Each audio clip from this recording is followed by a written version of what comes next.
दोस्तों नमस्कार। अखिलेश यादव के छोटे भाई प्रतीक यादव स्वर्ग सिधार गए हैं। 38 साल की उम्र में लंग्स ब्लड क्लोटिंग जैसी एक गंभीर समस्या के चलते उनका निधन हुआ। प्रतीक यादव अपने पीछे 2 मासूम बेटियों और अपनी पत्नी को छोड़ गए हैं। पूरा परिवार इस संकट की घड़ी में प्रतीक यादव के साथ है, लेकिन पंचतत्व में विलीन हो चुके प्रतीक यादव से संबंध में कई सवाल खड़े हो रहे हैं। और सबसे बड़ा सवाल यह है कि लखनऊ के बैंकुट धाम शमशान घाट पर जब प्रतीक यादव को अंतिम विदाई दी गई, मुखाग्नि दी गई, तो उस दौरान मुखाग्नि परिवार के किसी सदस्य ने नहीं दी, बल्कि प्रतीक यादव को मुखाग्नि उनके ससुर ने दी, यानी कि अरविंद सिंह बिष्ट ने दी, जो कि अपर्णा यादव के पिता है। अब सवाल यही उठ रहे हैं कि भाई उनसे बड़े भाई थे प्रतीक यादव के, अखिलेश यादव, उन्होंने क्यों नहीं दी? उनके भतीजे थे, उन्होंने क्यों नहीं दी? आदित्य यादव वहीं पर मौजूद थे। इसके साथ साथ चाचा शिवपाल यादव भी वहां पर मौजूद थे, दोनों बेटियां वहां पर मौजूद थी। तो ये सवाल इर्द गिर्द घूम रहा है कि भाई ससुर ने आखिरकार मुखाग्नि क्यों दी? शास्त्र संगत क्या चीजें हैं, शास्त्र इस विषय पर क्या कहते हैं, वो बताऊंगा अब आपको इस रिपोर्ट में। लेकिन उससे पहले ये तस्वीरें देखिए। अपने भाई प्रतीक यादव को अंतिम विदाई देते हुए अखिलेश यादव ने लकड़ी यहां पर देते हुए नजर आ रहे हैं। दूसरी तस्वीर में प्रतीक यादव के ससुर अरविंद सिंह बिष्ट जो हैं वो उन्हें मुखाग्नि देते हुए नजर आ रहे हैं। अब शास्त्र संगत क्या चीजें हैं वो समझाने का प्रयास करते हैं। प्रतीक यादव को अपर्णा के पिता ने दी मुखाग्नि, क्या ससुर दे सकता है दामाद की चिता को अग्नि? शास्त्र आखिरकार क्या कहते हैं? प्रतीक यादव के पार्थिव शरीर को बैकुंठ धाम में अपर्णा यादव के पिता और प्रतीक के ससुर अरविंद बिष्ट ने मुखाग्नि दी है। प्रतीक यादव का कोई बेटा नहीं है, उनकी 2 बेटियां हैं। ऐसे में सवाल उठ रहा है कि क्या कोई ससुर अपने दामाद को मुखाग्नि दे सकते हैं?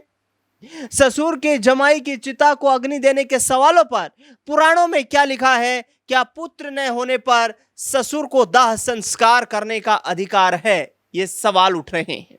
अब समझिए, यहां पर जिस तरीके से अखिलेश यादव के भाई को यहां पर ये मुखाग्नि दी गई, उससे संबंध में यहां ज्योतिषाचार्य, ज्योतिषविद जो हैं, विद्वान दुर्गेश तारे, जो कि उज्जैन में अपनी ज्योतिष विद्या के लिए जाने जाते हैं, वो क्या कहते हैं?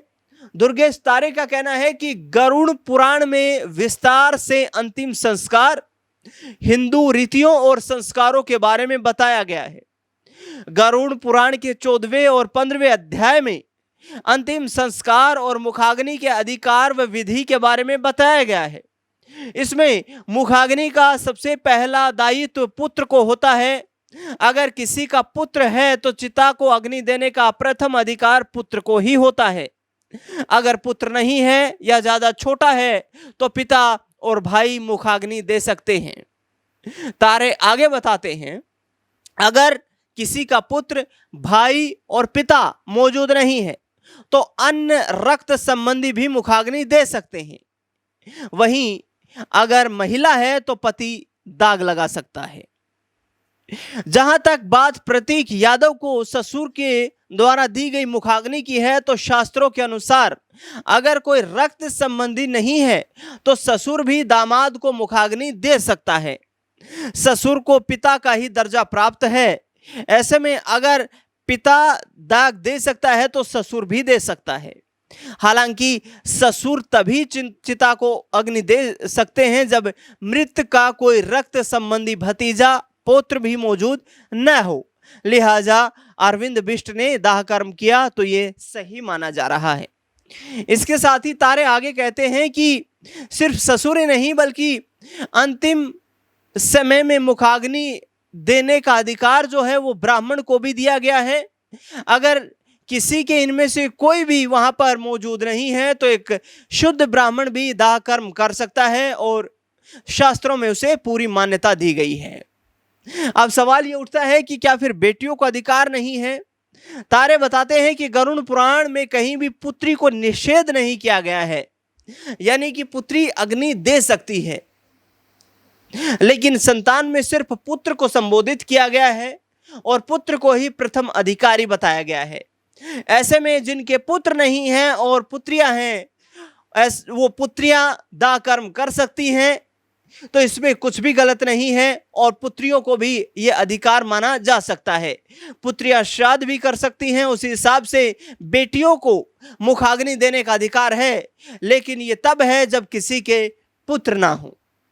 अब वृंदावन के प्रसिद्ध संत प्रेमानंद महाराज इस पर क्या कुछ कहते हैं। एक वीडियो के वार्तालाप में वृंदावन के प्रसिद्ध संत प्रेमानंद महाराज भी कहते हैं कि जो काम बेटे कर सकते हैं वो काम बेटियां भी कर सकती है। शास्त्र कहते हैं कि जिनके बेटे नहीं हैं उनकी बेटियां सभी धार्मिक और सामाजिक परंपराओं का निर्वाह करती हैं। पुत्र नहीं है तो पुत्री अपने माता पिता का पालन पोषण कर सकती हैं, मरने के बाद उनका श्राद्ध कर सकती हैं। शास्त्रों में संतान की बात कही है, वह पुत्र भी हो सकता है और पुत्री भी हो सकती है। तारे यहाँ पर कहते हैं कि शास्त्रों में मुखाग्नि का मुख्य उद्देश्य मृत शरीर को मुक्ति और आत्मा को शांति प्रदान करना है। शास्त्र इस बात पर जोर देते हैं कि कर्तव्य ठीक से पूरा हो। इस मामले में क्षेत्रीय, सांप्रदायिकगत और पारिवारिक परंपराएं अलग अलग हो सकती हैं। कुछ परिवारों में ससुर दामाद को मुखाग्नि देते हैं तो कुछ में दूर के रिश्तेदारों को सौंपा जाता है। हालांकि शास्त्रों में इसके बारे में तमाम जानकारियां स्पष्ट दी गई हैं। तो यानी कि पुत्रियों को भी पुत्र के समान ही अधिकार प्राप्त है। पुत्रियां अपने पिता माता का पालन पोषण कर सकती हैं, उनके श्राद्ध भी जो है दान दे सकती हैं। तो ऐसे में उन्हें मुखाग्नि देने का अधिकार भी प्राप्त है। लेकिन आखिरकार प्रतीक यादव की बड़ी बेटी जिनका नाम पद्मजा है, आखिरकार उन बड़ी बेटी से फिर मुखाग्नि क्यों नहीं दिलवाई गई, ये भी एक बड़ा सवाल खड़ा हो रहा है। लेकिन जिस तरीके से ये कार्यक्रम संपन्न हुआ है, इस विषय में अखिलेश यादव को लेकर के सबसे ज्यादा चर्चाएं हो रही हैं कि अखिलेश यादव जो कि बड़े भाई की भूमिका में थे प्रतीक यादव के लिए, मुलायम सिंह यादव ने प्रतीक यादव को अपना पुत्र माना था। हालांकि जेनेटिकली देखा जाए तो मुलायम सिंह यादव के प्रतीक यादव पुत्र नहीं थे, लेकिन साधना गुप्ता से जब उन्होंने शादी की तो इसके साथ साथ प्रतीक यादव को भी अपना पुत्र मुलायम सिंह यादव ने मान लिया था। तो ऐसे में इस नाते अखिलेश यादव रक्त संबंधी चाहे बेशक ना हो, लेकिन नाते में उनके भाई लगते थे, बड़े भाई की भूमिका में वो उन्हें मुखाग्नि दे सकते थे।